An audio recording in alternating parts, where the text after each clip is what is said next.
तो चलिए दोस्तों, आज का वीडियो शुरू करते हैं। सबसे पहले हम देखते हैं प्रश्न नंबर 1। कथन क्या दिया है? वर्ण भाषा की लघुत्तम इकाई है। ये बात सही है। कारण क्या दिया है? ध्वनि भाषा की लघुत्तम उच्चरित इकाई है। ये भी सही है। तो जल्दी से इसका ऑप्शन देखिए दोस्तों और इसका उत्तर बताइए। तो इसका सही उत्तर होगा option number B. Option number B क्या है? ए और आर दोनों सही हैं।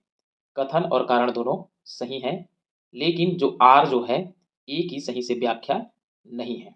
सही बात है। वर्ण भाषा की लघुत्तम लिखित इकाई है, ये सही है। ध्वनि भाषा की लघुत्तम उच्चारित इकाई है, ये भी सही है। लेकिन कथन का व्याख्या कारण जो है नहीं कर रहा है, इसलिए इसका उत्तर क्या आ जाएगा? Option number B. तो चलिए दोस्तों, और इसके बारे में थोड़ा सा जान लेते हैं। वर्ण लेखन की सबसे छोटी इकाई है, जबकि ध्वनि उच्चारण की। सही बात है। वर्ण जो है लेखन की सबसे छोटी इकाई है, जबकि ध्वनि उच्चारण की। ठीक है। दोनों कथन सही हैं, परंतु कारण जो है कथन की प्रत्यक्ष व्याख्या नहीं करता है। सही बात है, नहीं कर रहा था। ठीक है दोस्तों, चलिए आगे बढ़ते हैं। अब हम देखेंगे प्रश्न नंबर 2। वर्णमाला वर्णों का व्यवस्थित समूह है। वर्णमाला वर्णों का व्यवस्थित समूह है। सही है ये, है ना? कारण देखिए, हिंदी वर्णमाला में केवल स्वर होते हैं, ये गलत है। हिंदी वर्णमाला में केवल स्वर नहीं होते, इसमें व्यंजन भी होते हैं। तो जल्दी से ऑप्शन देखिए दोस्तों, इसका उत्तर बताइए। तो इसका सही उत्तर होगा ऑप्शन नंबर सी। ए सही है। कथन जो है सही है, परंतु आर गलत है। सही बात है। हिंदी वर्णमाला में केवल स्वर नहीं होते, इसमें व्यंजन होते हैं, इसलिए कारण जो है गलत है। जबकि कथन में वर्णमाला वर्णों का व्यवस्थित समूह है बोला गया है, तो वो सही है। इसलिए ऑप्शन नंबर सी होगा इसका सही उत्तर। ए सही है, परंतु आर गलत है। ठीक है दोस्तों, चलिए चलिए अगला प्रश्न देखते हैं। अगला प्रश्न है, अ आ इ ई आदि स्वर वर्ण है। सही है। अ आ इ ई आदि स्वर वर्ण है। सही है। जिन वर्णों के उच्चारण में किसी अन्य वर्ण की सहायता न लेनी पड़े, वे स्वर कहलाते हैं। ये भी सही है। क्या बताया इसमें कि अ आ इ ई आदि स्वर वर्ण है, बिल्कुल स्वर वर्ण है। और उसके बाद कारण में क्या दिया है? जिन वर्णों के उच्चारण में किसी अन्य वर्ण की सहायता न लेनी पड़े, वे स्वर कहलाते हैं। बिल्कुल दोनों कथन और कारण दोनों सही हैं। तो जल्दी से इसका ऑप्शन देखिए दोस्तों और इसका उत्तर बताइए। तो इसका सही उत्तर होगा ऑप्शन नंबर ए। क्या है ऑप्शन नंबर ए? ए और आर दोनों सही हैं। कारण और कथन और कारण दोनों सही हैं, तथा आर जो है ए की सही व्याख्या कर रहा है। ठीक है दोस्तों, चलिए अगला प्रश्न देखते हैं। अगला प्रश्न क्या दिया है? क ख ग घ कंठीय वर्ण है। बिल्कुल सही। क ख ग घ कंठीय वर्ण है। सही है। कथन जो है सही है। चलिए कारण देखते हैं। कारण, इनका उच्चारण कंठ से होता है। ये भी सही है। क ख ग घ, ये क वर्ग के जितने भी व्यंजन हैं वो कंठीय होते हैं। ठीक है, कंठीय वर्ण होते हैं और इनका उच्चारण जो है कंठ से होता है। तो जल्दी से इसका ऑप्शन देखिए दोस्तों और इसका उत्तर बताइए। तो इसका सही उत्तर होगा ऑप्शन नंबर ए। ए और आर दोनों सही हैं। कथन और कारण दोनों सही हैं, और कारण जो है कथन की सही व्याख्या कर रहा है। ठीक है दोस्तों, इसलिए उत्तर ऑप्शन नंबर ए होगा। चलिए आगे बढ़ते हैं। अगला प्रश्न। अगला प्रश्न क्या दिया है? च छ ज झ तालव्य वर्ण है। बिल्कुल सही। च छ ज झ तालव्य वर्ण है। कथन सही है। कारण देखते हैं। इनका उच्चारण जिह्वा के मध्य भाग से तालु में स्पर्श करके होता है। क्या बताया है कि इनका उच्चारण जो है जिह्वा के मध्य भाग से तालु में स्पर्श करके होता है। ये भी सही है ना?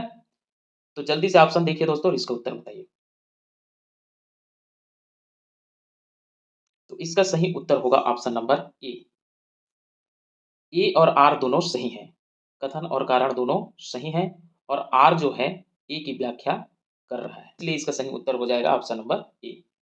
चलिए अगला प्रश्न देखते हैं। ट ठ ड ढ मूर्धन्य वर्ण है। ट ठ ड ढ मूर्धन्य वर्ण है। बिल्कुल सही। कथन जो है सही है। इनका उच्चारण जिह्वा को ऊपर मोड़कर मूर्धा से किया जाता है। ये भी सही है। इनका उच्चारण जो है जिह्वा को ऊपर मोड़कर मूर्धा से किया जाता है। तो जल्दी से इसका ऑप्शन देखिए दोस्तों और इसका उत्तर बताइए। तो इसका सही उत्तर होगा ऑप्शन नंबर ए।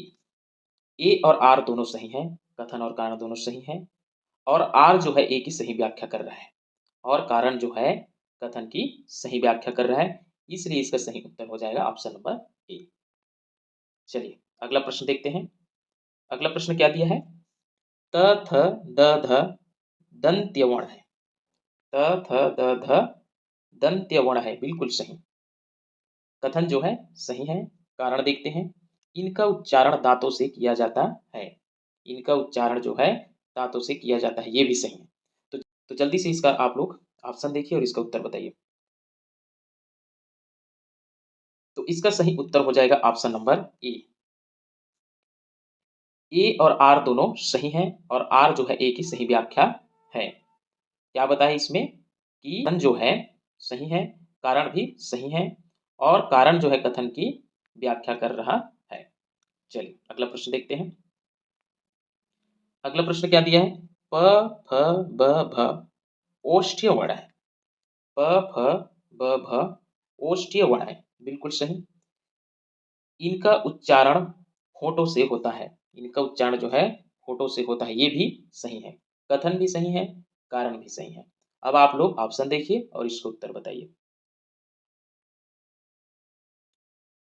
तो इसका सही उत्तर हो जाएगा ऑप्शन नंबर ए। ए और आर दोनों सही हैं, तथा आर ए की व्याख्या है। सही बात है। कथन में क्या दिया है? प फ ब भ ओष्ठ्य वर्ण है, और इनका व्याख्या जो है आर कर रहा है। कैसे कर रहा है? इनका उच्चारण जो है होठों से होता है। ठीक है दोस्तों, चलिए आगे बढ़ते हैं। अगला प्रश्न, य र ल व अंतस्थ व्यंजन है। य र ल व अंतस्थ व्यंजन है, बिल्कुल सही। कथन जो है सही है। अब कारण देखते हैं। इनका उच्चारण स्वर और व्यंजन के मध्य की स्थिति में होता है। इनका उच्चारण जो है स्वर और व्यंजन के मध्य की स्थिति में होता है, ये भी सही है। प्रश्न में कथन जो है सही है, कारण भी सही है। अब आप लोग ऑप्शन देखिए और इसका जल्दी से उत्तर बताइए। तो इसका सही उत्तर हो जाएगा ऑप्शन नंबर ए। ए और आर दोनों सही हैं, और आर जो है ए की सही व्याख्या है। ठीक है दोस्तों, इसलिए इसका सही उत्तर क्या हो जाएगा? Option number A. चलिए अगला प्रश्न देखते हैं। स स स उष्म व्यंजन है। स स स उष्म व्यंजन है, बिल्कुल सही है ये। कथन जो है सही है, कारण देख लेते हैं। इनके उच्चारण में वायु का घर्षण अधिक होता है। इनके उच्चारण में वायु का घर्षण अधिक होता है, ये भी सही है। तो जल्दी से आप ऑप्शन देखिए दोस्तों और इसका उत्तर बताइए। तो इसका सही उत्तर हो जाएगा ऑप्शन नंबर ए। ए और आर दोनों सही हैं, तथा आर जो है ए की सही व्याख्या है। ठीक है दोस्तों, इसलिए इसका उत्तर क्या हो जाएगा? Option number A. सही बताया यहाँ, जो कथन है ना, उसका व्याख्या जो है कौन कर रहा है? कारण। इसलिए उत्तर क्या होगा? Option number A. चलिए अगला प्रश्न देखते हैं। अगला प्रश्न क्या दिया है? हिंदी में 11 स्वर माने जाते हैं। हिंदी में 11 स्वर माने जाते हैं, कथन जो है सही है। अब हम देखेंगे कारण। अम और अह को भी स्वर माना जाता है। अम और अह को भी स्वर माना जाता है, ये भी सही है। तो आप लोग अब ऑप्शन देखिए दोस्तों और जल्दी से इसका उत्तर बताइए। तो इसका सही उत्तर हो जाएगा ऑप्शन नंबर ए। ए और आर दोनों सही हैं, तथा आर ए की व्याख्या है। इसमें कथन का जो है व्याख्या कौन कर रहा है? कारण। इसलिए इसका सही उत्तर होगा ऑप्शन नंबर ए। चलिए अगला प्रश्न देखते हैं। व्यंजन वर्ण स्वर की सहायता से बोले जाते हैं। व्यंजन वर्ण स्वर की सहायता से बोले जाते हैं, कथन सही है। कारण देख लेते हैं। व्यंजन स्वतंत्र रूप से उच्चरित नहीं हो सकते। व्यंजन स्वतंत्र रूप से उच्चरित नहीं हो सकते, ये भी सही है। व्यंजन जो है स्वर की सहायता से उच्चरित होता है, इसलिए ये भी सही है। कथन और कारण दोनों सही हैं। अब आप लोग ऑप्शन देखिए और इसका सही उत्तर बताइए। तो इसका सही उत्तर हो जाएगा ऑप्शन नंबर ए।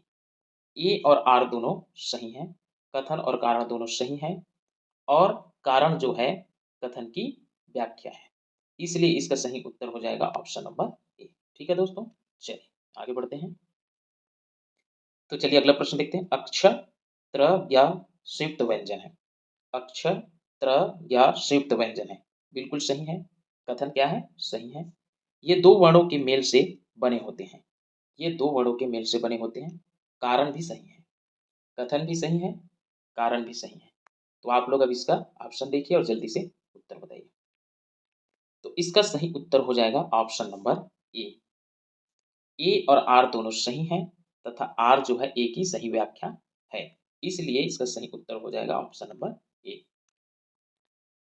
चलिए अगला प्रश्न देखते हैं। अगला प्रश्न क्या दिया है? चलिए अगला प्रश्न देखते हैं। अगला प्रश्न क्या दिया है? वर्ण दो प्रकार के होते हैं, स्वर और व्यंजन। वर्ण दो प्रकार के होते हैं, स्वर और व्यंजन। कथन बिल्कुल सही है। अब देख लेते हैं कारण। हिंदी वर्णमाला में केवल व्यंजन होते हैं। हिंदी वर्णमाला में केवल व्यंजन ही होते हैं, ऐसा कारण बताया है, जो कि बिल्कुल गलत है।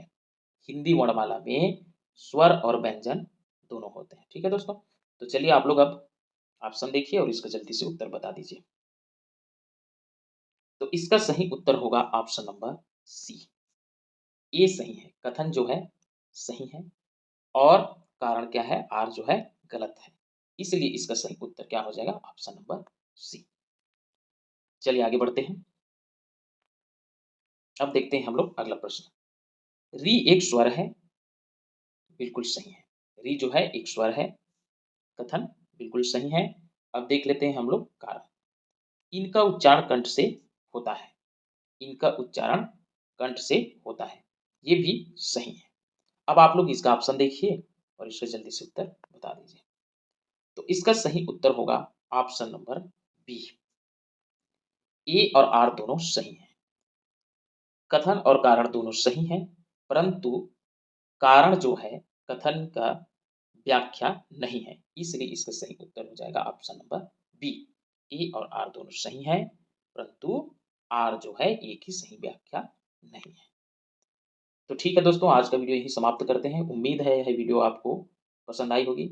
यदि आप हमारे चैनल पे नए हो तो बिल्कुल चैनल को सब्सक्राइब कीजिए, शेयर कीजिए और बेल आइकन को दबा दीजिए, ताकि इसी प्रकार सीजी व्यापम से रिलेटेड, सीजी कंपटीशन एग्जाम से रिलेटेड हम जितने भी वीडियो बनाएं उनका नोटिफिकेशन आप तक पहुंच सके। और इसी प्रकार लगातार वीडियो आता रहेगा दोस्तों, तो चैनल को सब्सक्राइब करना मत भूलिएगा। तो ठीक है दोस्तों, आज का वीडियो यही समाप्त होता है। बहुत बहुत धन्यवाद।